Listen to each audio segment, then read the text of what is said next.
கோவை வனப்பகுதியில் சுற்றித் திரியும் காட்டு யானையை பிடிக்க இன்று மிஷன் மதுக்கரை மகராஜ் திட்டம் பூஜையுடன் தொடங்கப்பட்டது. கடந்த சில வாரங்களாக ஒற்றை யானை சுற்றி வருகிறது.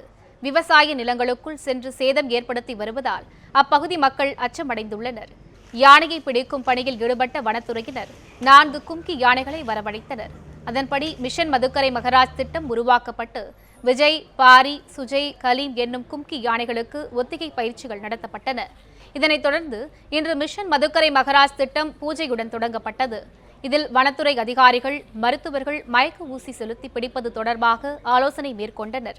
தற்போது யானையின் வழித்தடம், தங்கும் இடம் உள்ளிட்டவற்றை வனத்துறையினர் கண்காணித்து வருவதால் 3 தினங்களுக்குள் யானையை பிடித்து விடுவோம் என வனத்துறை அதிகாரிகள் நம்பிக்கை தெரிவித்துள்ளனர். இன்னைக்கு ஒரு யானை பிடிச்சா தீர்வுங்கிறது எல்லாமே ஒரு மூட நம்பிக்கை. அது சாத்தியம் இல்லை, அதுக்கு தீர்வும் அல்ல.